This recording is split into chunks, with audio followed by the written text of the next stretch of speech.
Today is Saturday, April 7th, 2018. My name is Kelly Elaine Navies, Museum Specialist, Oral Historian here at the National Museum of African American History and Culture. I'm here today to interview Mr. Nelson Malden. Can you state your full name and spell it for the camera, please? Yeah, Nelson Malden, Nelson Malden. How are you today, Mr. Malden? I'm doing fine, thank you. It's very nice to meet you. Can you tell me when and where you were born? I was born in Monroeville, Alabama, in November 8, 1933. So you were actually born in Alabama? I was born in Alabama. And I thought you were born in Florida.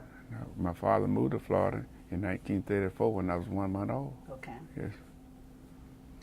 So can you tell me, you said Monrovia, Alabama? Monroeville, Alabama. Where Monrove? Yeah, Bille. And can you tell me a little bit about your family and what did your parents do for a living? Yeah, I am the youngest of 9 boys. My mother had 2 died at childbirth. My grandfather on my father's side, a white man owned him from North Carolina. He was a builder. They came to Monroe to build a church. And on my mother's side, her grandfather was a white man and her father was a mulatto. And he had 10 children, and he was married to an Indian lady in Monroeville. And so that's how they met, when the white man brought him to Monroeville in the 1800s. And then he met my mother, which was born in 1900. Yes.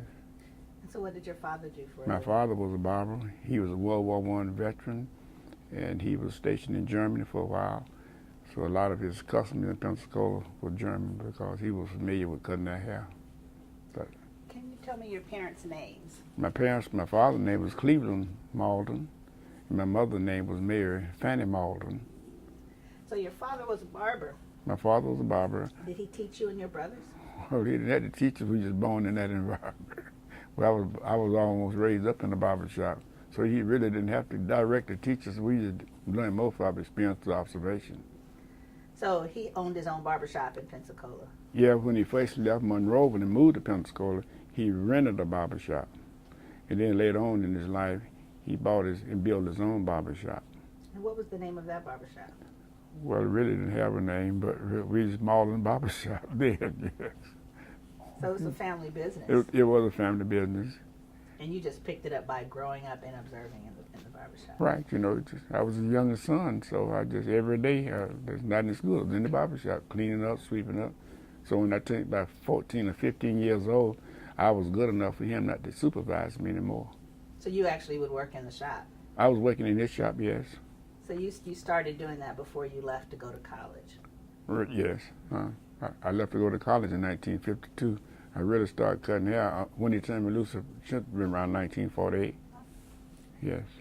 So tell me a little bit about Pensacola, Florida, and what race relations were like during that time. Well, I guess my father left Monroe in order to improve his working conditions out there. He thought he had a better opportunity in Pensacola. Pensacola had been a city on the 5 Flags at one time. There's different countries that they call the city of 5 Flags. The race relations, from my experience, was very comfortable. I had one bad experience in Cressy department store. They had a white water fountain and a black water fountain. So when I guess I should have been about 4 or 5 years old, I went toward the white water fountain, and my mother grabbed me by the head and pulled me back. I don't guess she was trying to make Uncle Tom out of me. She was trying to save my life, possibly at that time. About how old were you? I should have been about 3 or 4 years old. So you were very young. Yeah, very young. Daddy couldn't read much to know the difference between the white and color. But Pensacola had those type of signs. Probably the whole South had, white restroom, white women. One of the things, they had white women, white men, and color. Sometimes they didn't discriminate between the sex for black people. So the female and the male sometimes use the same restroom. I didn't know that. Yes. That's another little detail. Yes. So why did you choose to go to Alabama State? Well, Alabama State, my brother finished high school in 1946, and he was not a barber, but he attended Alabama State. Alabama State was the closest black college to Pensacola, except Florida A&M. But he went to Alabama State, and he worked for a laundry while he was in school, and he was getting his hair cut at the College Hill Barbershop. So my brother finished high school in 1948. He told my brother that if you want to go to school, have a place that you get your hair cut, because the man got a vacancy. So he came, my brother Spudgeon came in 1948. So then in 1952, when I finished high school, another fella left the barbershop, so I was able to get a job there. So I would go to school for a while and cut hair for a while, back and forth. Alabama State College was just one block from the barbershop I worked in then. So you had brothers there and you had a job. I had a job, right. Excellent. So what did you study at Alabama State? I studied political science and psychology. Mm-hmm. What was your campus life like? Oh, it was nice. You know, I was working. Well, I lived not on the campus. I lived in a boarding house, and the campus life was very comfortable. Of course, I had a good job making money, and so I wouldn't have no real financial problem. Tuition was not but $42 a quarter, so it was very cheap. And so it was very nice. Yes. Yeah. So then, when did Malden Brothers Barbershop start? So then I had another brother that I didn't mention. His name was Stephen. He came much later on. So the three of us decided we would go in business for ourselves in 1958. So you three decided to do that. So let's back up. You're actually the youngest of 9. I'm the youngest of 7 boys. 2 died at childbirth. My mother had 9 pregnancies, male. No sisters? No sisters. Can you name all of the boys? Yes, Alvin, Irvin, Isidore, Cleveland, Spudgeon, Stephen, and Nelson. And which 3 of you started the business? The youngest 3, Spudgeon, Stephen, and Nelson. And that was in 1958? 1958. Okay. And so tell me a little bit about that process of starting a business, and you guys had moved to Montgomery by that time. Yeah. Well, in 1958, my brother decided it'd be better for us to go in business for ourselves. And the BMO Hotel was the only black licensed lodging facilities in Montgomery. And a grocery store had been in this building many years ago, but the grocery store went out of business. So the lady owned the building after her husband died was Mrs. Moore. And she was such a nice lady, so she put a petition in the barbershop and made a beauty shop on one side, a barbershop in the middle, a beauty shop on the other side. And so she let us have it for $100 a month. And she was such a nice lady, she never did increase the month. But the barbershop was in the ground floor of the BMO Hotel. And this was in the neighborhood called Centennial Hill. Centennial Hill. That's where all the black business and I guess the blue blood black people live was in Centennial Hill. So you live not too far away from there? I live not too far. I live approximately from the barbershop about 4 blocks. Okay. Yes. So let's back up. Now this was 1958. 1958. But you actually were barbering before that time. Yes. My brother started before then. My father, we was raised up in the barbershop, so in 1948, he did not have to supervise me anymore. But I was cutting hair, off of the kids, had my little cousin playing with the tools before that time. When did you move to Montgomery? 1952. So you actually, right, so that's when you moved there to go to college. To go to college. I finished high school in 52, and I went to college in 52, yes. And then in 1955, you met Dr. King? 1954, at the College Hill Barbershop. College Hill. The College Hill, that's where I first started in 1952. And that's the barbershop you were working in before you owned your own? Right. We started there. I started in 52, and we owned my own in 1958. So was it, in terms of owning a business, you were in an area where there were a lot of black businesses. Yes. But were there any obstacles that you encountered in starting your own business there? Well, no more than normal. We had no real problem that I can recall. The business we was just 2 blocks from where we originally started. So we didn't have to rebuild any new customers, because most of our customers followed us from the College Hill Barbershop to our own barbershop. So we didn't have no financial setback. I guess they didn't like that very much at the College Hill Barbershop. Well, more than likely not. Yeah.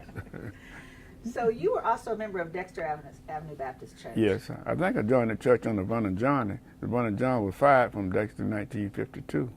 Right. So you actually knew who Dr. King was before he came into your shop? No, I didn't. Wasn't he a member of Dexter Avenue Baptist Church then? Oh, see, Vernon John was the pastor of Dexter Avenue Baptist Church. Right. Reverend King didn't come to 1954. Right, I know, but I mean, by the time he came into your shop, you knew who he was then. No, I didn't. No? I didn't know who. So you- I mean, oh yeah, Right. oh yeah. I see. Yeah, when he Right. came to the barber shop in 19, well, the Malden brothers. Yeah, I knew because I started cutting his hair in 1954. Right. Right, So right. when I guess what I'm trying to establish is the day he walked into your shop, you already kind of knew who he was, right? No? Wait a minute. See, I started cutting his hair in 1954 at the College Hill barber shop. Right. In 1958, well, yes, I knew him because he followed us to Right. barber shop. Right. Right. So what I'm trying to get at is like your very first time, the first time that you cut his hair, Was when it you walked into your shop, 1954? and he was already working at Dexter Avenue Baptist Church, right? So you knew him. Did you also know him from the church, or did you just see him for the first time at your shop? I knew him for the first time at the College Hill barber shop. That's the first time you saw The him. very first time in 1954. So tell me about your first meeting with Dr. King. Well, the first meeting with Dr. King, one morning, I was about 9:30. I never like to cut another head after 20 minutes to the hour because Alabama State College was 1 block from the College Hill barber shop. And so I was going to, that was on a Friday, and I was going to dance. I had to rent a tuxedo for the next dance. Then I had to buy my girl some flowers. So I was money running a little short, but normally I would never cut another head after, 15, 20 minutes an hour. So when I saw this young man drive up, I was standing out in front of the barber shop. When I saw this young man drive up in this blue Pontiac, he got out like any barber would do. The first thing I looked at was his head. I figured by him coming and parking his car that he was coming to get a haircut. So then I looked at my watch and I said, oh, his hair was so short looking in his mustache. I said, oh, heck, I can knock him out in 15 minutes. That's what I said to myself. So I turned around, went back in the barber shop with him, and then got in the chair. I said, what was his name? He said, Martin Luther King. I said, where are you from, Atlanta? I said, what are you doing in town? He said, I'm here to preach my crowd something to Dexter. I said, oh, that's my church. He said, good to meet you. So he came in there before he came to the church. Oh, okay. Yeah, well, it's the same time frame. Right, I So, see. he came to Montgomery, I guess, he probably didn't have a chance to get his hair cut in Atlanta. Right. So I guess he gonna preach his crowd something to Dexter.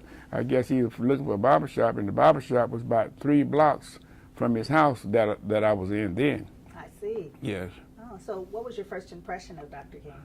Well, it wasn't too much of an impression because I just looked at his head by me being a barber, and I didn't know anything about him necessarily. And his hair was very short, and he came in like any new customer. He looked around and checked the barber shop out, and didn't anybody in the shop know him. And so he kind of spoke casually, and I was, I had a pretty big ego then. I thought I was hot stuff, being a young man, 20 or 22 years old. That's when I met him. I was 22. And so, just like any normal, wasn't no impression that he made, I made on him, I don't believe, for the very first time, because we had new customers coming in all of the time. You were both very young at that time, actually. Yeah, I think he should have been about 27 or 28, and I should have been about 24. So 20, what kind of 22. haircut did you give him? I gave him just a regular bon ton. That's a bon ton, B-O-N. And that was an old-fashioned hair. That was the style of haircuts then. They called it the bon ton. Now they call it some other name called the fade. Oh, so the bon ton is what that we was know of as the fade. No, the bon ton was just a style of cut. It's totally different from the fade. Well, describe it. Describe For the bon fade, ton. I mean, the bon ton, your hair is all over about the same length, and you pull the sides in with a razor line. But the fade, your sides all skint down and faded in here. Something, I guess the most famous haircut now is the mohawk with the fade impression. But the bon ton was just a consecutive haircut that most men wore. And then that time, instead of calling it a fade, we call it a high English and low English. A high English when you take your line up real high, and all this be bald, and a low English when you lower your line and fade all that out, fade the line out. Then whatever length the customer want for the top. So bon ton is B-O-N-T-O-N? B-O-N-T-O-N. Thank you. I've never heard of that. Oh, yes. So you're getting to know a young Reverend Dr. King, and you don't know who he is at first, but he starts coming to you regularly. Tell me about that. Well, after I cut his hair for the first time, like any new customer, I gave him the hand mirror to see how he liked the back of his head. So I asked him, he said, pretty good. So that was kind of an insult. You tell a barber pretty good, that was kind of an insult. But he came back, so I didn't feel too good by when I asked him the question. But like any new customer, he came back 2 weeks later, and I was busy at that time, and another customer, another barber was vacant. But he definitely waited on me. So when he got in the chair, I remember that sarcastic statement. So I said, that must have been a pretty good haircut. Then another sarcastic statement came out of his mouth. He said, "You all right?" That was the second haircut. "You all right?" You know, I said, this cat ain't gonna be hard to deal with. So how often did he come in? Well, he came in on average about every 2 weeks, but if he had a special occasion, a funeral, or a wedding, or something special, sometime he would come in for a touch-up, you know, to clean his neck off, give him a little razor line and shape his mustache. But normally, he, like any other customer, get a haircut about every 2 weeks. And what kind of things did you two talk about? Well, at first, I can't recall too much we talked about, but, you know, in the barber shop, it's a country club with black men, so we had talked about different things, but he really hadn't too much, I can't recall too many things we talked about. We didn't talk about religion, and I know that. So you said you described the barbershop as the country club of black men. Of black men, because we talk about everything in the country club. We talk about religion, we talk about politics, we talk about sex, anything that come up, you know, all different level of people. But most of our customers, the educators at Alabama State College. So during this time, the Montgomery bus boycott begins. The boycott didn't begin until 1955. Right. So did you guys ever talk about that in the shop? Well, everybody, yeah, that's all the conversation was going on. But I had to go in service for a while. That was in 1956. You went in service? I had to go in service because of it was a war, not anything going on, and I was also a student. But at the same time, I went for a deferment. I guess from a racial point of view, they wouldn't give me a deferment. And so then I had to instead of staying for the 2 years, then I only stayed about 16 months. And then I was discharged with honorable discharge. Then I came back to the barber shop, in the same barber shop that I left in, and then we started back to his haircut again. Then in '58, when we moved where we are, then he got to be our regular customer. When you got your own shop. When we got our own shop. I want to talk more about that period during the Montgomery bus boycott. Can you tell me about that and how that, your involvement in that as a member of the church and the Montgomery Improvement Association? Well, the boycott was something unique. You see, in most of the bus lines in Montgomery, there was no racial problem. See, we did not have black seats and white seats on the bus. It's like you had a black water fountain and a white water fountain. But one bus line, basically, and one bus driver that caused the problem. On the east side of town, you had a large black population, and that's where Alabama State was located. In the middle of town, you had a white population, and on the west side of Montgomery, you had a large black population.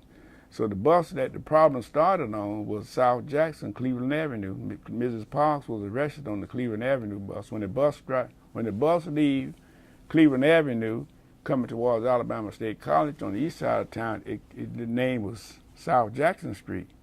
When the bus leaves the east side of town, going back to the west side, the man changed the name to Cleveland Avenue. And so in the middle of town with the white property, before that we didn't have malls on the outskirts of town. All of the shopping and the banking and the doctor's building and lawyers, everything was in the center of town. And so when that bus would leave, then on the east side of Montgomery, you had a large white population, and where the ruling class white people lived, called it Cloverdale. And the Cloverdale community required a larger domestic help, and seemingly there might have been not enough domestic help on the east side of town, so they had to transport them from the west side of town from a large black population. The maids, the cooks, the nannies, the yard men, and the chauffeurs had to be transferred from the west side of Montgomery. So in the afternoon when the problem started, it was when the bus get in the middle of town, when those state capital people getting off away, when the banks and the lawyers' office be discharging their customers. So what happened, but the city had passed an ordinance. If a white person actually give up their seat to a black person, that must be an available seat for a white man. If a black person actually give up that seat, there must be an available seat back for black. So for an example, if the bus leaves Court Square, which we call the terminal, everybody was in that proper racial seat. Then suppose one black man get off and one white man get on. That white man that just got on, that black man just got off, that white man could come back and get his seat as long as it was on the line. So the bus driver then could ask that black man closer to the divide line to move back further to the back and get that white man the seat, and vice versa. If one white man got off, another black man got on, the bus driver had the right to move that white from the line to the front and let that black man. That was the audience said. So the day Mrs. Parks was arrested, there were 2 white women and 1 white man got on the bus. All the seats was occupied in the proper racial order. So the bus driver, which was Blake, he asked the 2 black men to get up and get the 2 white women the seat. And the 2 black men got up and gave the 2 white women the seat, but they wasn't supposed to because there was no available seat back. Then they stood. Then they asked Mrs. Parks to get up, and she refused because she knew the audience. She was also the recording secretary for the NAACP. And so they asked her to move, and there was no, I guess she looked and see no available seat because she just saw the 2 black men stand up. And so then they gave the white man the seat, so that many people, when they hear about the history started, they said she refused to give her a seat to a white man. So she refused because they weren't following the ordinance. Yeah, she didn't violate the ordinance. The bus driver violated. Then the bus driver also was given police power. He could have you arrested. That was the city that he could have you arrested. So when the bus got downtown in Montgomery, the police then was walking the beat. Right. All he had to do was arrest this person, and the police would arrest him. So when you say the proper racial order, you're saying whites were in the front and And blacks blacks in the back. But if there was nobody in the bus, could blacks sit in the front? Yeah, for long they start from the back to the front. So they started in the back. As long as they start filling up the bus, that's what. Then they're supposed to allow more white people on the bus, so the white people can start from the front and move back. I see. They did that, but see, you had some lines with predominant black lines, and some lines with predominant white lines. So there's no problem. No problem on those lines, but the problem started on that mixed racial line because of the east, west, and the middle of town. Oh, interesting. Yes. So, as a member of Dexter Avenue Baptist Church, you were there when they were meeting and discussing this, right? Well, yeah. I was a member. See, the mass meeting didn't start until 1956, 55, 56. Oh, you had left during that time. Yeah, but see what happened, Mrs. Brakes, a black English teacher at Alabama State, a white lady, which was a rare thing during that time for a white lady and a black lady to have a friendship. Can you cut it? Yes. Sorry. Are you okay? I'm fine. Just I don't know, something got him. Yeah. Okay, I'm fine. I think I'm ready now. Okay. Well, if you're sure, we can take as long as you need. No, I'm fine. Okay, Mr. Malden. So we took a short break. It's still April 7th, 2018, and we were talking about the time period of the Montgomery bus boycott. You just described the incident that sparked the boycott, and you were there on the day that it started. Can you describe what you remember about the day that it started? Well, the day it started, we was wondering whether the boycott going to work. And so one of our customers in the barbershop, at the College Hill barbershop, said, "Here come the bus." And it was a black man standing on the corner. And now the question in our mind, we were wondering whether that black man would get on that bus on the first day of the boycott. So as the bus approached the barbershop where we was located, everybody ran to the window. Spontaneous. We didn't even say, let's go to the window. It's spontaneous. All the barber shop couldn't have, and all the customers ran to the picture window we had in the barbershop. And we was wondering where that black man, I can see him now, just like I'm looking at you with a trench coat and a cap. Did he see you guys watching him? No, he was across the street. See, we was on this side. So then when the bus pulled up, we was wondering, but we couldn't see whether they got on it or not. And when that bus pulled off, that black man was still standing. We thought Joe Lewis had knocked out Max Madden. We used to holler so loud. We said, "Woo, it's going to work, it's going to work." That was the first day that our experience that we saw that we thought it was going to work. When so you were surprised? Yeah, we were wondering what was going to work. Were black people going to boycott the bus? But when we saw the black man waiting at the bus stop, and normally the same black man we saw, he had been riding the bus before. But he didn't get on that day. And that's when we started hollering, because we knew the man, he was boycotting, wasn't long because he didn't get on the bus. So did you ever imagine that that boycott would last as long as it did? No, I never thought it would last as long because we didn't think black people could stay together long. It's a question in people all over the world, how did black people stay on for 381 days? But if any person had ever been on the South Jackson, Cleveland Avenue bus, you had been insulted or saw a member of your race being insulted or humiliated.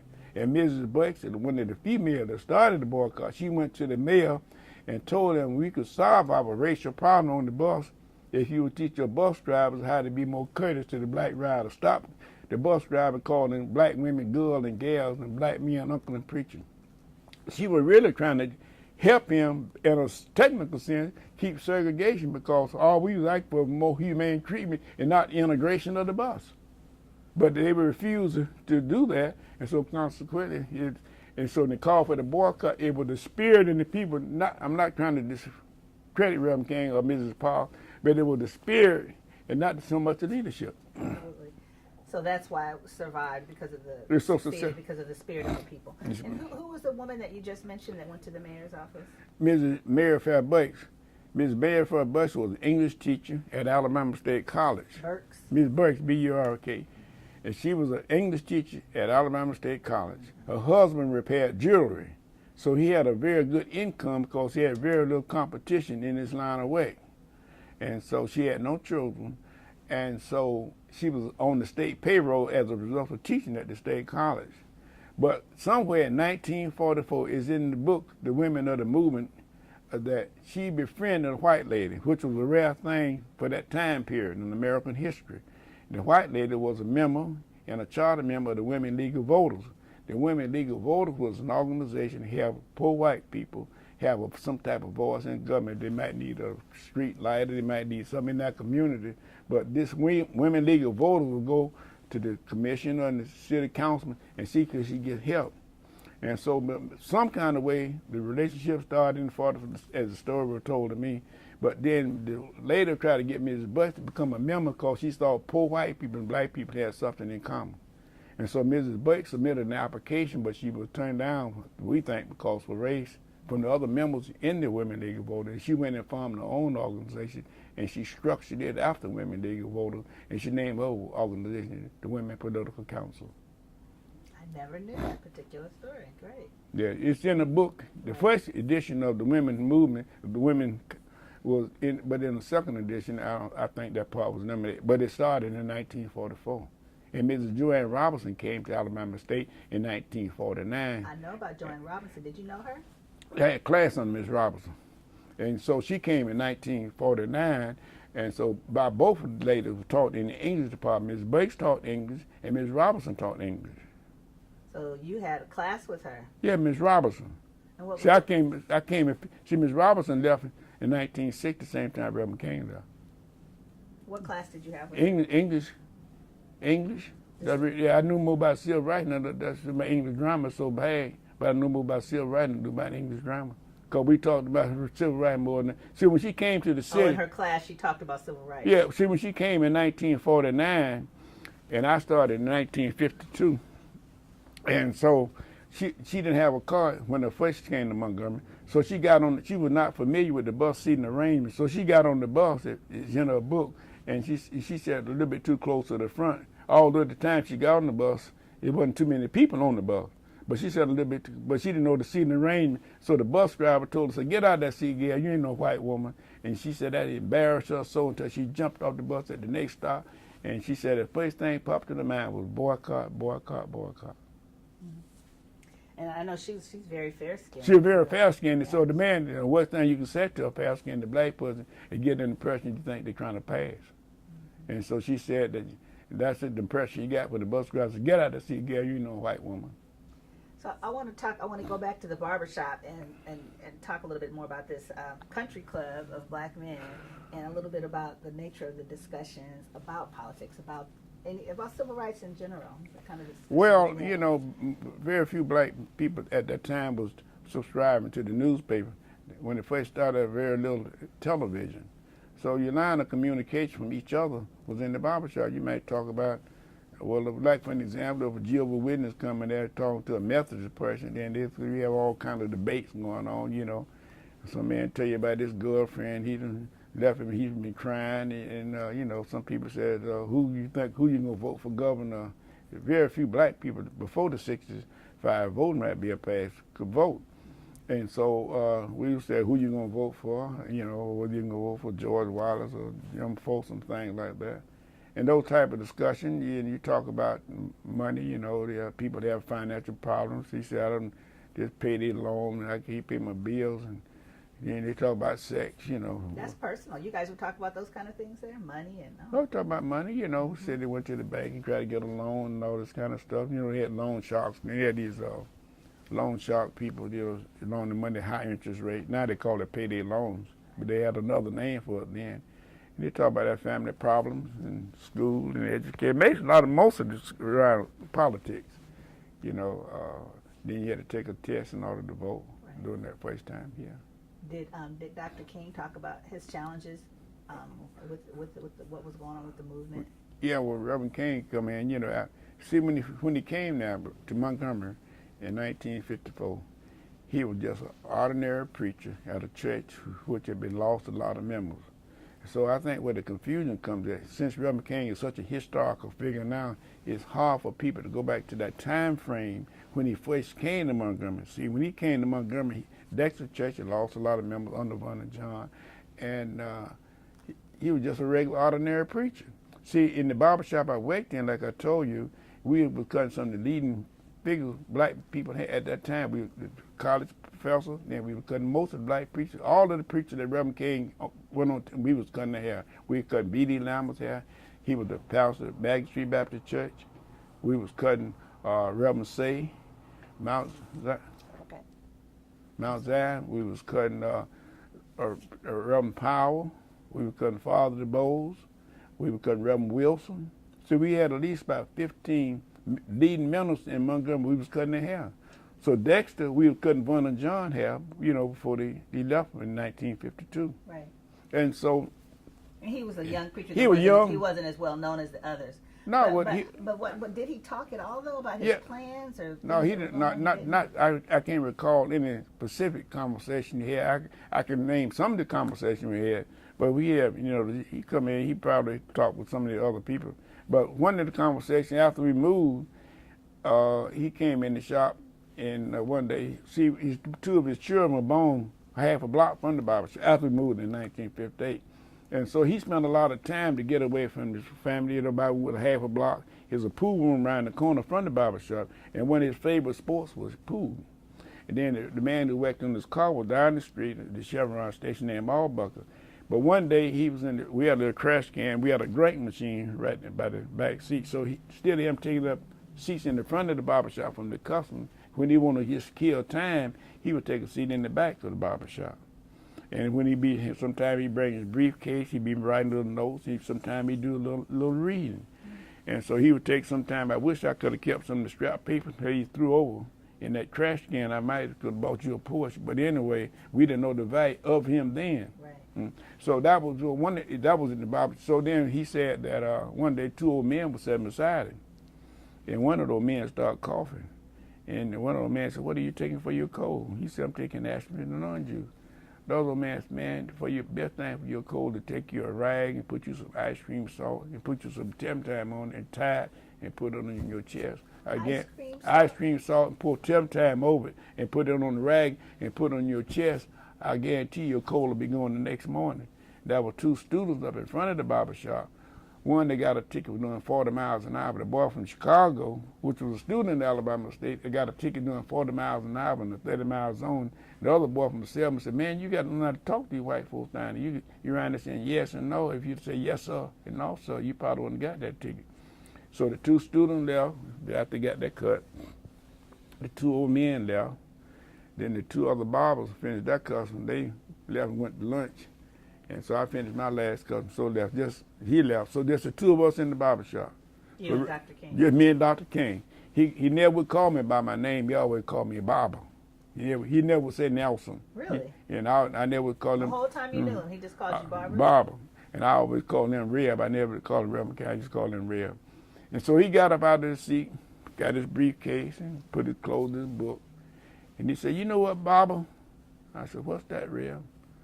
"I learned more in this barbershop today than I believe ever any one day in my life." I said, "What's that?" He said, "Barbershop medicine will get you in the cemetery, and barbershop law will get you in prison." So Then the other barber shop, boy, well, that was another story. Vun and John, we had to break up 2 fights in the barber shop. See, Vun and John was the first black preacher in the United States to have a sermon published in a national publication. It was one of the 10 best sermons of that particular year. So it was a rare thing to see white people in the black church at that time in the early 50s.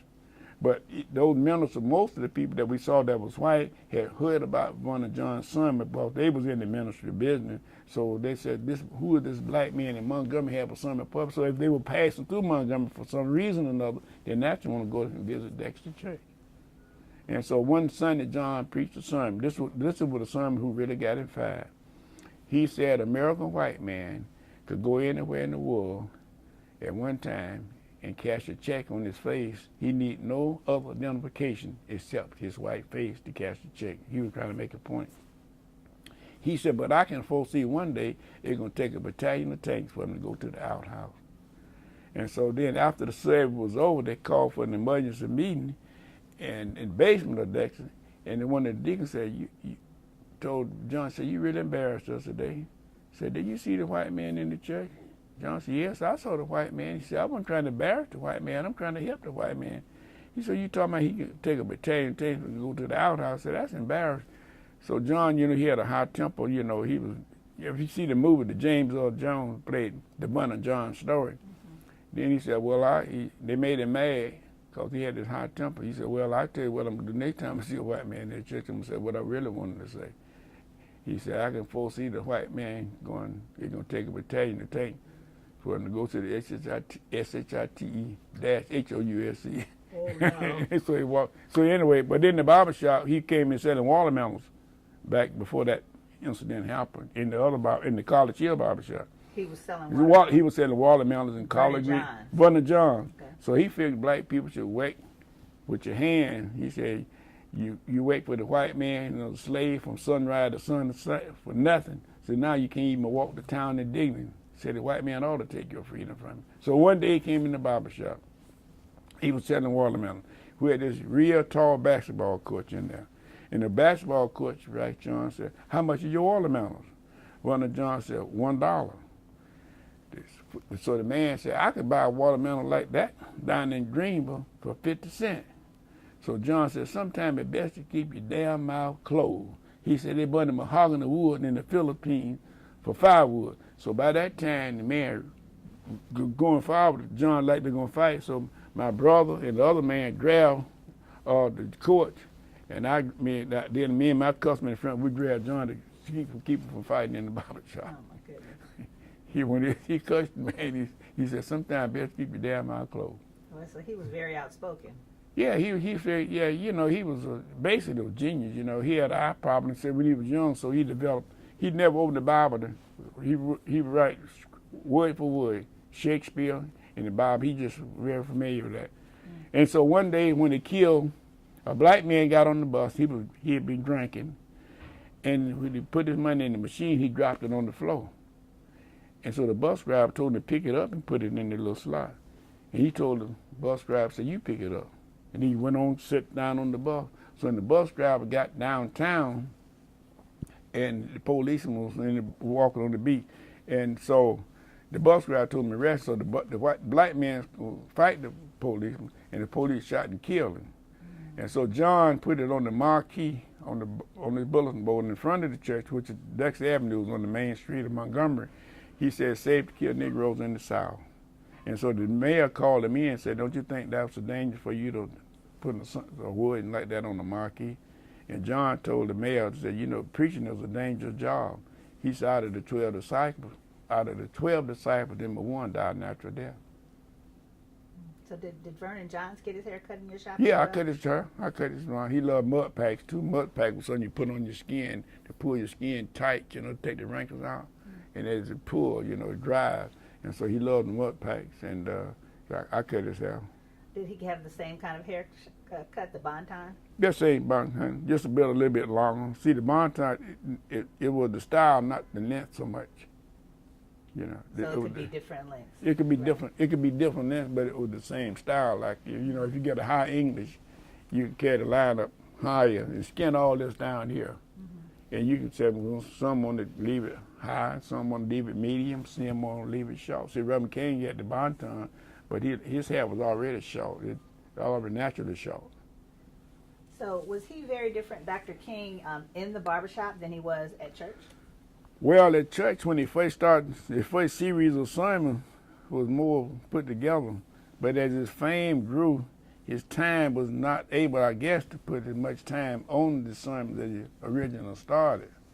But in the barbershop, you know, like I said, we had a lot of professional customers also.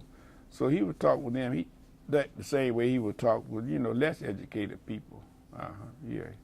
He was not, you know, I guess he kept the same type of tone. But by we being so close to him, by the pool room around the corner, the boy wanted him to bet. You know, when you bet in the pool room, then you take if you can bet 25 cents against the other guy playing, you take it and you stick it up under the table. So if you win, you know, the money there, the one who wins could pull out the money he put in plus the one that fella lost.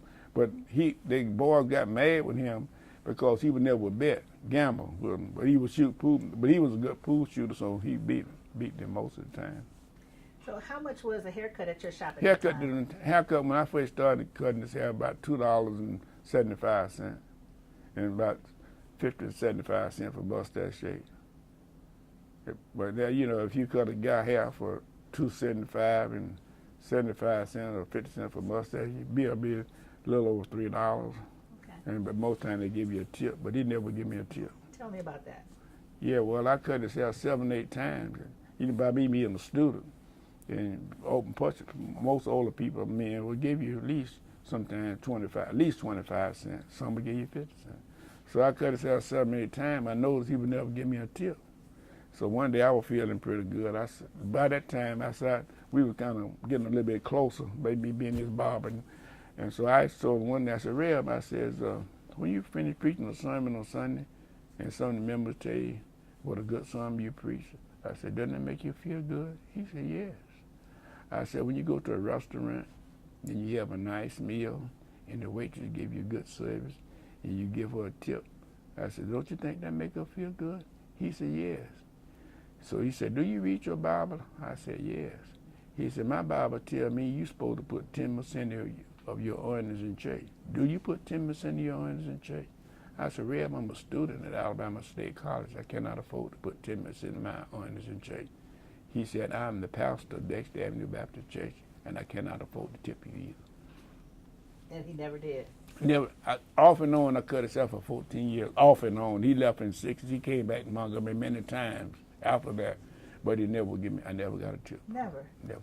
That's some story. Mm-hmm. So I want to know a little bit more about the barbering business. Was it very different, the barbering business in Montgomery, than it was for your father in Pensacola? It was about the same, just different clientele people. Basically, in Montgomery, most of our customers were professional people, school teachers, doctors, dentists, college professors, and that. And we also cut Dr. Lawrence Reddick here, which was the second president of the Schönberg Institute. And I think he had something to do with the museum where we're in now, because he came to Montgomery to further research in black history and black culture by him being the second president. So I think he was furthering this research. And his name again? Lawrence Reddick. Reddick. Lawrence, he had been Schönberg was in New York. And you mentioned to me earlier before we were on camera that some women did come into your shop? Yeah, during that time frame, the style of hair they was wearing in, we had about 25% of our customers were females. What kind of cuts would they get? Well, you know, the different lengths, you know, it wasn't, the style name had changed, but a lot of women had damaged hair, and some wanted short back, and some like sideburns and like, say, you know, short back. Wasn't that much different like that. We didn't have any name for the women haircut as such. So if a woman came into the shop, did the conversation change much? Oh, yes. Oh, yeah. If you talking about sex, a lady come in, you wouldn't talk about, you could stop. You might talk about other things. You wouldn't talk about sex in front of a lady. Would you talk about politics? We talk politics and, you know, the religion and stuff like that, you know. One lady came, they said one lady said that a nanny could take, if you're a nanny for a white person, and that white person had a 2 or 3 year old child, a girl or boy, that nanny, that black nanny, could could get on, ride on the front of the bus or either the back of the bus. That nanny could go to any white restaurant as long as she had that white child with her. And so one lady said she can buy her a doll and she could get by with it. She was joking. Said she can buy her a white doll. The other lady said you can get killed too. Cause you can see a black lady on the bus with little white kids. They be right on the front seat. And the most prestigious cafe was Eli, and they go to Eli and sit at any table. Then go to any theater, but you got to have that white baby with her. Interesting. Mm-hmm. So did you guys belong to any type of barbers union or club? We did not have any barbers union, but we have a barber inspector.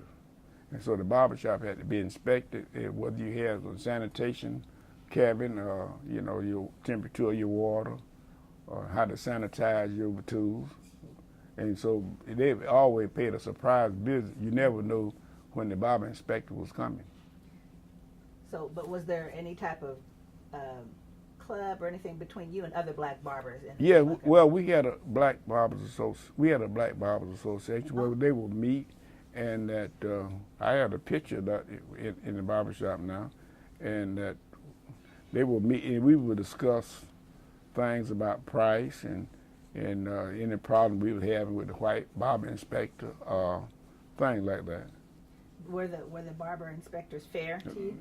Well, we thought it was fair, as long as he was inspecting all black barbershops, but we didn't know what he was doing to the white barbershop. But we never had no problem with the inspector as such.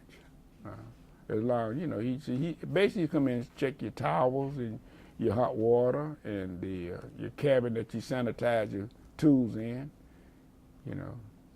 Well, one of our curators here, William Pretzer, he wanted to know, have you heard of Martin de Porres, the saint of barbers, the patron saint of barbers? I never heard of him. That was just a question. I heard of Horner, the first black millionaire in Atlanta. What was his name? His name was Horner, H-E-R, Horner, H-E-R-N-E. He was the first. He finished the first grade in the Atlanta school system, and he was the first black millionaire in Atlanta. And he also was the starter of the Atlanta Life Insurance Company. Ah, thank you. Yes. Okay. And so you were a part of the Black Barbers Association. Has barbering, I know you're retired now, but in what ways did the business change over the years while you were still working? Well, the biggest change was the price. There was no major change in the haircut. The cutting, the other procedures running the barbershop, but the price kept going up. Mm-hmm. But the conversation stayed the conversation basically was the same. And your clientele in Montgomery stayed about the same? About the same, talking about politics, religion, sex, and that kind of thing. That was the biggest conversation. Politics, who gonna run for governor? George Wallace ran for governor, John Patterson, then Jim Folsom, those type of conversations. Were there a lot of disagreements on that? That was disagreement, a lot of religious disagreement. That was some political disagreement. Like some say, well, George Wallace was a racist, and some people said George Wallace was a moderate. But when he lost the election to John Patterson, when he said segregation today, segregation tomorrow, and say he gonna stand at the schoolhouse door to block integration. But when he lost the election the first time he ran in 1958, he was a moderate. But then he turned more racist because he lost the election to a man that played the race card more effective than he did in 1958. So when he came back in 1962, he said N-word, N-word, N-word. He'd never be out segged again. Segregation today, segregation tomorrow, segregation forever. That was in 1962. Reverend King left in 1960 because the governor of then fired Dr. Reddick. See, the governor, ex-official chairman of all the schools in the state of Alabama. And so Dr. Reddick, they were heavily involved in that civil rights activity. And so as a result of finding Dr. Reddick in 1960, Reverend King left in 1960. And Joanne Robinson and Mary Fat Bucks also left in 1960 because they didn't want to bring any more racial problem to the school. See, President Crennan told Mrs. Robinson, Mrs. Bucks, and Reddick, do what you got to do for civil rights, but try to keep the school out of the involvement. So what happened, the evidence that they used when Mrs. Robinson used them the mimeograph machine at Alabama State to run off the flyers for the Montgomery boycotts and stay off the bus for one day. But they used the Alabama State paper, used the Alabama State mimeograph machine, then the word that got out that they was involved in the civil rights. But see, the basis started on Alabama State campus. Right. So then Dr. Reddick went to India with Reverend King, and that's when all hell broke loose. The governor had that as evidence that you're on the state payroll and you're going to India with this preacher. And so then that gave him evidence to fire him without any repercussion from the governor's part. Oh my. So he was fired for that. He was, well, that and other things. But see, the government, they was trying to break down the movement. If they do any damage to the movement, they could. See, when Brian Ruskin was there, he was not on the faculty at Alabama State, but he was one of Reverend King's advisors. You know, Philip Randall and Ben Rustin one organized the march on Washington. Right. That Reverend King gave "I Have a Dream." Right. So one time the newspaper came out that one of the Montgomery paper said Brian Rustin was a communist. And so Reverend King went down to Reverend King and said, that ain't no big problem, we can handle that. And the next series of paper came out and said Brian Rustin was a homosexual. But at that time frame, the black church could not handle that label at that time about bisexuality. It's controversial. Too controversial at the time. So you also knew Rosa Parks? Well, I never met her in the church, but I knew her. But her husband was a barber, see, and he was in a shop downtown, Montgomery. So you knew him through the barber But business. through the barber business. So, but, you know, I knew Mrs. Parks. Mrs. Johnny Carr was in school. She went to a private school on Union Street at one time. And the attorneys never could use her as a plaintiff in the boycott. But they had to use Mrs. Browder. Because Mrs. Browder Mrs. Parks was arrested for disorderly conduct, which was not necessarily a 14th Amendment question. But the 5 women and Claudette Carr were arrested before Mrs. Parks. Right. It was the 14th Amendment question that the attorneys could use. So the name of the case that went to the Supreme Court was Browder v. Gale. Gale was the mayor. You knew those other women? I knew Miss Susan McDonald. I knew Mary Louise Smith. Claudette Carr was a young girl. You know, she was 15 and pregnant. She was in high school. And then I knew Mrs. Browder. Mrs. Browder lived about a half a block from the barber shop where we was at. And you were telling me earlier that you also knew John Lewis. Yes, he been in the barber shop. You know, he came back about 2 times. He was in there. This was 2018. He was in the shop. That was the other week. Right, that was recently. Then, when he came the year before, 2016 or 17, he came in the barber shop. He from Troy, Alabama. My wife's first teaching experience was in Troy, Alabama. He was in the same school that my wife taught. So he was in the same school that your wife taught in? In Troy, Alabama. But you didn't know him in the 60s? No, I didn't. He came in the barber shop. You know, recently? As he got to be a congressman. Yes. Yeah, and Mrs. Sewell came, and one of President Clinton's, she came in the barber shop. I think she's a congressman. What was a nice looking lady. I believe she's from California.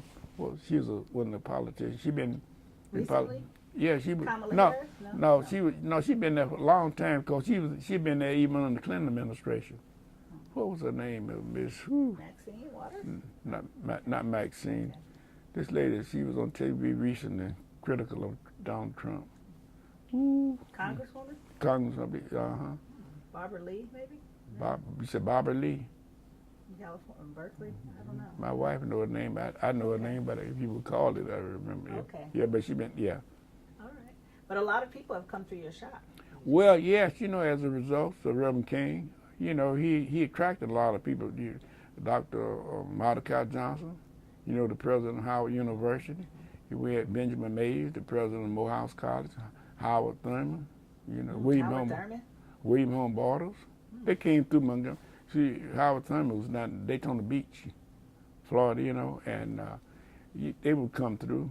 Did you ever see Mordecai Johnson, president, big head man? Yeah. I was cutting Benjamin Mays here one time. I felt my brains improving. I asked Benjamin Mays, I said, how did you do in school I was playing with, he said I did pretty good. He said somehow magna cum laude at some University of Chicago, so he did pretty good. Yeah. Well, you know, Brother John was in that category. So I think Brother John had been the president of a seminary at one time. Mm-hmm. I don't know, Virginia, I believe it was. So I want to go back. So you were also in Montgomery during the Selma to Montgomery March. Yes. So what do you remember about that? Well, you know, Governor Wallace sent his highway director down to Selma to stop the march. But television was not too popular then that time, but it was coming out. And so George Wallace was back in Montgomery watching it on television, but he did not anticipate the TV camera in Selma. And so then the bridges, when they turned the fire hose up, when they turned the gas in the horses and the billy clubs on the marches, and then they said the man came back to be praised because he stopped the marches. And George Wallace said, "You done messed us up now," because he didn't know that it had been on television. He said, "You done messed us up now." Bloody Sunday. Bloody Sunday. Yeah. But it was to see the marches. They had killed Jimmy Lee John Lewis and Jose Williams. Jose Williams' nephew had been killed in Marion, Alabama, or Jackson, or one. And they were, Charles Beverly, one of the members of Reverend King organization, he got up in the church and said, "We're going to march to Montgomery." He just made a statement. So the march, so anyway, with John Lewis them, when he hit the first march, that's when the tear gas in the horses. And then I was cutting this old man hair one day when it was on the radio, and they said, "Congressman so-and-so wife in California, she's going to be in the march today. Senator so-and-so wife in New York going to be in the march today." And then it said, "The president, somebody else, or a cabinet member going to be in the march." So that old man was like a third grade education, just the two of us in the shop when it was on the radio. That old man said, "Ain't going to be no beating today." And that's when they federalized the National Guard. And well, Bloody Sunday was, the TV camera basically made Bloody Sunday, if you would be honest about it, because the pictures worth more than 1,000 words. Well, cameras there, no one would have cared, probably. Well, They wouldn't have known about it. They wouldn't have known about it. They did more horrible things to black people than the Bloody Sunday. But the TV camera made Birmingham with the Bull Connor and the fire hose and the K9 dogs. People could see it. But technology changed, but the intelligence level of the white races had not understood the technology that really messed them up. You know, that was the time frame there. Do you remember the day the rally came to Montgomery? Yes, the day of the rally came into Montgomery, the helicopter flying overhead, the soldiers were standing on the corner, and then we had a Congressman Kellogg. I think he was a congressman from Ohio, and just so happened he was down to my boss man house that I worked with. And so we went down there and we thought we was in high car. We got a congressman in my boss man house. And so the night we walked from my house to St. Jude, which is about 3 blocks. And I bought me a new pair of loafers to go to the march because they said Harold Belafonte, Joan Baez, Sammy Davis, and Tony Bennett going to all be there. But it started raining. And so I had the loafers, so one of my shoes we were drinking also the vodka and cranberry juice. And one of my shoes got stuck in that mud. I think it's still over there. Really? Yeah. But so the day of the march, like they came in on a Wednesday, and so we didn't march from St. Jude. We met the marchers downtown in Montgomery. And so when the marchers turned the corner, we said, "Here comes you," 25,000 strong. And so we said, "Here they come." So we saw the white colonel on the Jeep leading the march. And I guess that if you go back and see the film clips, you will see that it was led by that white colonel. And then Reverend King and Abenaki and Ralph Bunch was right behind You joined them then? We joined them then, so we walked from the court square up to the state capitol, which is about 4 or 5 blocks. And I was standing right by Ralph Bunch. Well, see, Ralph Bunch would march with them, and so they didn't usually go up the step, or kept their head. The platform right in front of the capitol on the street level. And so Reverend King hollered, said, "Come on up, Ralph, come on up." And by me standing that close to Ralph, Reverend King had the microphone, but Ralph didn't have no microphone.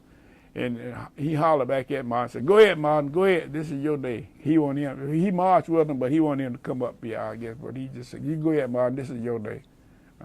How did you feel being there? Ooh, I felt good. You know, being there, all them celebrities, man, TV cameras and marching, the rhythm, the spirit was so high, you know, just everybody was marching together. And so we marched from the court square up to the state capitol. That was about the most historical day that I could ever experience, you know, actually being in, you know, with marching up. Yes. So, Mr. Malden, where were you when you heard that Dr. King had been shot? I was in the barber shop that evening, and when Reverend King left Montgomery in 1960, he would always stay with him and his wife. His family would always stay with this dental technician named Richmond Smiley in Mobile Heights community. And so when he was shot that afternoon, that time frame, I was cutting Richmond's hair. And so the telephone rang, and Richmond's wife said, "Is Richmond there?" I said, "He's in the chair." So tell the Reverend King been killed. And then we had a paid telephone, so when I looked around, put the phone back at Richmond, like I guess his blood, something went to his head. He was leaning over, and I just grabbed him and put a cold towel to his head to stabilize himself. Oh, he was in shock. He was in shock. How were you feeling? Well, I felt badly, but you know, he said that I'd had some warning, you know, like in the barbershop when the man told me when you went against that Vietnam War and preached that sermon at Riverside Church. You guys talked about that in the barbershop? Yeah, we talked about, see, that was one of the most disturbing things we ever had in the barbershop. See, the whole while we was in the barbershop, my barber business, back from my father started, we never had to put in about out the bar, asking about the lead of the barbershop. So that day, when Reverend King came in the shop, after the sermon at Riverside Church, this man was in there, and he said that, "Rabbi, why did you go against Lyndon Johnson foreign policy? I read about your sermon and heard about it." He said, "Why did you go against his foreign policy?" And so Reverend King said something to the effect, "You know, I'm not, foreign policy is not my thing." He said, "My thing is human life." He said, "Don't you know that Lyndon Johnson been the best thing could ever happen to black people? We got a civil rights bill under his administration, and we got a voting rights bill. So we got more under his administration than any other president that we can think of." Says, "By you going, so we need other things that we could get, I believe, but now you're going against his program." So then my brother on the back chair, he was getting all changing colors. I could tell he was getting mad. I always cut on the front chair.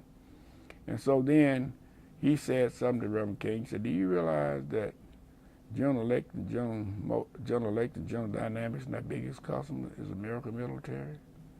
And so Rev saw the way the conversation was going, so he turned his back, and that showed disrespect to the man by turning his back and started walking out, because he saw disturbed.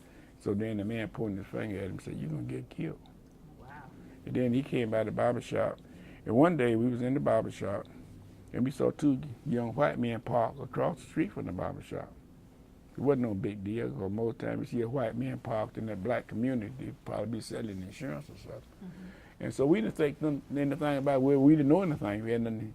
Then a few months later, Reverend King came back in the barbershop, and this time two middle-aged white men parked right in front of the barbershop there. And one of the men got out and raised the hood. I guess if he was having mechanical problems. So when Reverend King left, the man left. It just happened before. When Reverend King left, the two young white men, they left. So then me and my brother said, he must have security, you know. And but we didn't have no facts. Right. And so last time when he preached the 90th anniversary sermon at Dexter, he came back by one, and he came in, and so my brother was sitting out in the window with him. We had the little stoop that you sit in, a little brick stoop. And my brother actually saw that clip. We had never discussed security with Reverend King. He asked him, where is your security now? And he took his finger. He said, "The man upstairs is with me now." And he went to Memphis in 4 months in April later. Was that the last time you saw him? Last time I saw him in person. In person. So what did you think about the speech that he gave at Riverside Church? Well, you know, that's the speech he gave. That's when he denounced. He had been working with the Peace people before the Riverside speech, but I guess that was an official announcement when he had invited to speak at the Riverside Church. I guess he said made an official announcement that war in Vietnam was an immoral war, pro-white boy, black boy. Did you agree with him, or? Well, I agreed with what I knew about the war. Then another thing, he was going to bring Resurrection City. He was going to put that. Then in Washington, D.C., then I guess the capitalist people, all the business people said that's going to be a lot of disturbance because he was talking about economic justice then. I think as long as he talking about Jim Crow in Alabama, Georgia, Mississippi, one thing. Because Lyndon Johnson, he had a direct line to the White House. But I think A. Philip Randolph and some of his other senior leaders kind of went against him when he denounced the war. That would pull back because I guess they thought that now we got domestic problems, now you're going to international problems. Right. So I think, so I think that really pulled away. I guess they might have also knew the danger of what he was doing at that time. So we recently celebrated, just this week, the 50th anniversary of Dr. King's assassination. What are your thoughts as you reflect on knowing him and his life and in the 50 years? I think he fought for love and peace, and nonviolence and passive resistance, which, if you be sensible about it, that's about the only strategy to be used at that time. Violence just completely out of the question. And I think he would be very disturbed if he was living today to see a 20-year-old boy go and kill 17 people, and he was arrested. Oh boy. We're going to take a sharp pause. I only have one more question. This is almost the last question, but we don't want to have that noise. So I'm going to ask you that again, and then we just have one more question after that. Okay. Okay. All right, are we ready? Okay. So I'm just going to repeat the question because we had a sound disturbance. So we've recently been commemorating the 50th anniversary of Dr. King's assassination, and I was just asking you to reflect on his life and you knowing him and what you may have, what kind of realizations you may have come to in the 50 years since. Well, I think if he was living today, he would be very disturbed if he could see a 20-year-old boy go into a school and kill 17 people and the police arrested the boy. Then another 21-year-old went into a church and killed 9 people. He was arrested and the police put him in jail. Then a young boy running in his grandmother's backyard was shot in the back 8 times and went to the cemetery. And so at least a 12-year-old boy playing in a park with a cap pistol, and he was killed. And they killed around our school. They shot around our school to get help with 500 or 600 pounds. And so I think we made some progress, I guess, in this sense. But I think that he would be very disturbed to see that type of attitude. I guess he could see a 60 or 70-year-old white man do what the 20-year-old boy. So how did he get that type of attitude and that behavior built into his system in the 20s? You mean the young man? The young man that did the shooting. That did the shooting. Yeah. But the main thing, they arrested them and not killed them. But then a man running into his grandmother's backyard with a cell phone was shot several times in the back. Stephon Clark, yes. Yeah, and that's kind of disturbing. So we talk about, have we made progress? I guess Dr. Reddick said a long time ago, the second president of Schoenberg Institute, we do not have a race problem in America, we got a class problem.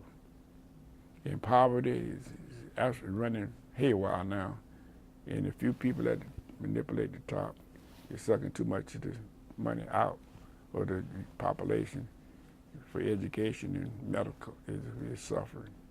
I think there'd be more prisons and they put more in education. I think it costs more to incarcerate a person than it was to educate them. Poverty is running. Mm-hmm. I just have one more question. You've been interviewed a lot lately, and I wanted to know if there's one question that no one has asked you that you would like to perhaps address now. Well, one question I would like to ask is, what can we do as a human class of life to improve our relationship? We've been fighting wars and we've been killing each other with guns, and if we could start one thing to stop these money people going buying our legislators, because when a person gives you money for your campaign, he gives you money for, people don't give you money unless they're looking for something in return. I wish that some kind of way, the question never been asked me, how can we take money out of politics instead of being American for the corporation, by the corporation, instead of for the people and by the people, but money And that man said, money and sex. They said, if you bait a trap with money and sex, you can catch them every time. So if any kind of way that we could, within our system to take money, then one man said, I pray that if Trump get to heaven, that he would not be up there selling real estate and messing with the angels. Well, on that note.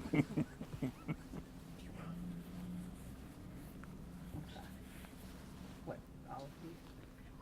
Oh, okay. Okay. Well, he did actually say that, but he actually did say Oh, okay. Okay, I'm sorry, we have a few questions that we want to go more deeply into. And we talked a little bit about Vernon Johns, but if you could tell me a little bit more about him. Who was Vernon Johns? For people that weren't as familiar, I know you mentioned he was the minister before Dr. King, but just give us a brief background. Well, Vernon Johns, one thing he was basically, I guess you'd say he was a genius, and he did not like mediocrity things, you know. And he felt that black people was on the wrong road for their well-being. When he said that, he would more talk about we should pull back and look at ourselves and develop ourselves instead of going out so-called for integration. Learn how to do something for you. Learn how to grow your vegetables. Learn how to raise your chicken. Learn how to educate your people. He said you should never let a preacher tell you he been called to preach. He got to go by the book to preach. He said that's BS when he make. So I think he was a basically genius, and of course, you know, white ladies that should raised him, and that his father was, you know, was one of Raised him? See, his father, it says his grandfather was one that killed a white man for messing with his slave wife. It's in the Pardon of the Waters. That's in Taylor Branch book, Pardon of the Waters. Then he said a white woman. I asked him one time why he was not afraid of white people. He said that, you know, somebody's paternal mother raised him, which was a white person, a white woman. But he was all mixed up. He's the only man haircut who had freckles, which means that somebody said he was Scottish. That means he had so much temper. But he says when he was young, he had poor eyesight, and he had to memorize things. And that's where the memorization came into Bible and poetry and all this kind of stuff. But then when he came to Montgomery, he had no fear, seeming, of white people.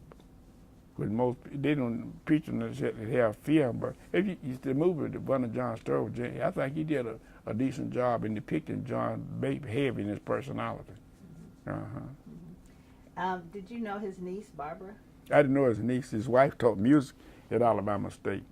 That's how he came to Montgomery, because his wife was teaching there in the church without a pastor, so Mr. Nesbitt invited him to preach. Okay.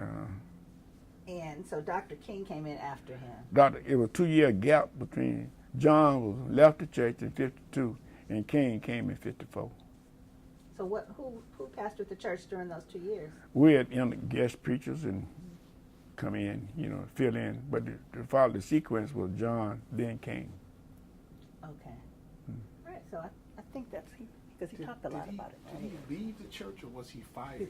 Basically fired. When he preached, he was basically fired because, see, next to the church, they got tired of him selling vegetables and fish in the street, and he was just kind of disfigured. They thought it wasn't appropriate for the most elitist church in Montgomery to have that pastor out there peddling vegetables in the street.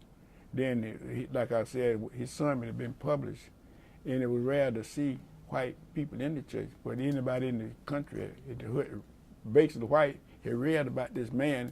And when they come through Montgomery, I guess they want to. So how he did, Mr. Nesbitt, the man who asked Reverend King to come to church, and Vernon John too, Mr. Nesbitt called me and asked me could I get a ride to church that Sunday. See, I was an usher at the church, but Mr. Nesbitt was an official. And so Mr. Nesbitt there 2 blocks from me. And so I told him, yes, you can get a ride. His car had been put in the shop. The man said, we'll be ready till Monday. And he was, so then when I went to church after John preached that sermon, the deacon said we're going to have an emergency meeting. So Mr. Nesbitt told me to go ahead, you know, because he'd get a ride with somebody else. So the meeting hadn't been planned, me taking him back home.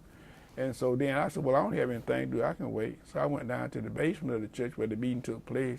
And that's when Maybe. American white man could go anywhere in the world and cash a check on it. But that's the sermon he had preached earlier. But a white man was in there from Switzerland, and little white man, so he was one white man that particular Sunday, so that's when he preached that sermon. So the deacon board, and they was embarrassed because of what he had said. He was fired after that. Well, that was one of the things, that was one of the things. It had been building up, for a long time, and the church was tired, and he was tired of the church, and he says he better tear this church down and put up a Woco gas station. Woco gas was a sour gas, like if somebody said they put water in it. So the Woco, he said, it'd be better to tear this church down and put a Woco gas. And he believed in the spirituals, old like rock cross, and Dexter was too in the lead of the church at that time, he thought. That kind of thing. He walked out the pulpit one Sunday, Well, the man had died, and the man he had joined the church 25 years earlier, but he never been back to the church too often. So he had a big family in Montgomery, and they want to have a big funeral. So so John said he wasn't going to preach the man's funeral. The preacher said you can do it else. And so the church was full of people, chairs all in the aisle, people all up in the balcony. So by John got in the church, still not preaching the man's funeral, he said this man there joined the, pointed at the casket. He joined this church 25 years ago. I don't see where he been back in too much. And I see he's not mentally ill, and I don't see why we got all this going against his will. So he will not to come back in when he was living in health. Now he can't do anything about it now. Undertaker claimed the body. Boom. When he said Undertaker claimed the body, that was the most embarrassing moment of the church, when he said claim the body. Wow. So they thought they were getting out of John's into a less controversial figure. Well, Reverend King was still in school at the time. When Mr. Nesbitt, the same man who brought John there, he went to Atlanta to audit the books for the Pilgrim Life Insurance Company, which was his company. He had a branch in Atlanta. So after he finished the audit, then the manager there asked him, how was your church? And that's what Mr. Nesbitt told the man, we were without a pastor, looking for a pastor. He said, this young boy here, him from school this weekend, why don't you give him a call? And Reverend McCain was still studying at Boston Theological Seminary. And so Mr. Nesbitt called him, and so he came to Montgomery, and he took the church for $5,000 a year because he had to go back and forth to Boston so many times a month to defend his dissertation. And when Dr. Benjamin Mays asked President Crandall of Alabama State to let this young man use the library facility to put the finishing touch on his dissertation, and President Crandall agreed. And that's where he put the finishing touch on his dissertation at Alabama State College. That's when Mrs. Joanne Roberts and Mayor Fairbanks and Dr. Red all met in that atmosphere at the same time. And so in 1960, the governor fired all of them. And Reverend King left at 60 because it was embarrassing to him to know that he had something to do with those people being fired. So he left too. And he came back to Atlanta and said, I think his daddy really wanted him to go to Chattanooga, Tennessee for his first church because he thought Dexter was too in the lead of his church for him to start in. So he took it for $5,000 a year. And then when they got ready to vote for Reverend King to become pastor, one lady voted against him. And so the church had so much division, so they wanted to go have a solid block vote for King, and one lady wouldn't change her vote. So they said, what did you got against? What's your problem? She said, I want the young man preaching to me. But he never said anything about it. Because he was too young? Too young. She said, well, she thought we needed more of a seasoned pastor because we had so many problems with John. And he said that this man never, on the church, he was an assistant pastor to his dad in Atlanta. And so, but when he got the Nobel Peace Prize, he was told, but he never said anything about it from the pulpit. And so when he got the Nobel Peace Prize, the church invited him back for an occasion. And that's when he said, I was a little boy then, but I'm a big boy now. And everybody knew the lady made that statement. Thank you so much, Mr. Malden. Okay. It's been a pleasure talking with you. And it's been a pleasure to be invited here for this interview. Thank you.